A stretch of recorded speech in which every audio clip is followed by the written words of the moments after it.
नमस्कार दोस्तों। आप लंबे समय से खेती कर रहे हैं।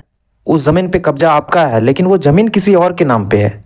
इस चीज़ को जानने समझने के लिए हमें ये देखना होगा कि हमारा कानून क्या कहता है।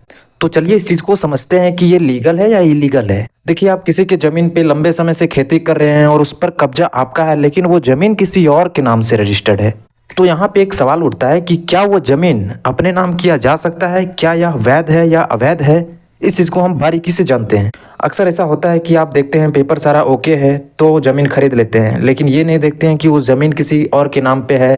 तो आप ज़मीन लेने के साथ साथ ध्यान ये भी रखें कि उस ज़मीन पे किसी का कब्जा तो नहीं है। अगर ऐसा होता है तो फिर आप कोर्ट कचहरी के चक्कर में पड़ जाते हैं, फिर बहुत सारी परेशानियों को सामना करना पड़ता है। तो आप बात मुद्दे पर आते हैं। मान लीजिए आप किसी की ज़मीन पे लंबे समय से खेती कर रहे हैं, पर वो ज़मीन किसी और के नाम से है और जिसके नाम से ज़मीन है उस व्यक्ति को उस ज़मीन से कोई मतलब नहीं है। आप देख रहे हैं कि आप वहाँ पे खेती कर रहे हैं, धान लगा रहे हैं, गेहूँ लगा रहे हैं, लेकिन वो आपको बोलने या टोकने नहीं जा रहा है और आपको कभी नहीं पूछने गया है कि आप यहाँ पे खेती क्यों कर रहे हैं, ये मेरा ज़मीन है, यहाँ से चले जाओ।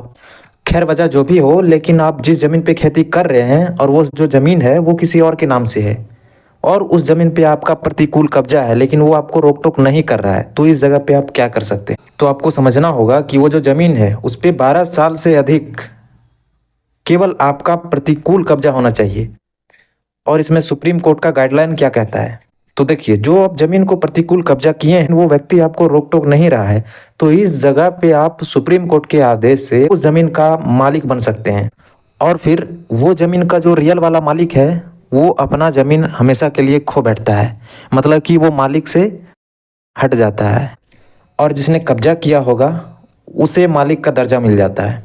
कल को कोर्ट जाकर पेपर अपने नाम से करवा के आ सकते हैं, मतलब ऑर्डर करवा के आ सकते हैं। हाँ, पर यह ध्यान रहे कि उस ज़मीन पे 12 साल से अधिक कब्जा आपका है, मतलब प्रतिकूल कब्जा आपका होना चाहिए, तभी आप जाकर मालिक बन पाएंगे इस ज़मीन का और आप लीगली तरीके से स्ट्रांग हो जाते हैं उस ज़मीन को लेकर के और कल को जाकर उस ज़मीन का मालिक बन जाते हैं। तो दोस्तों, ये वीडियो आपको कैसा लगा? सारी बात समझ में आई कि नहीं?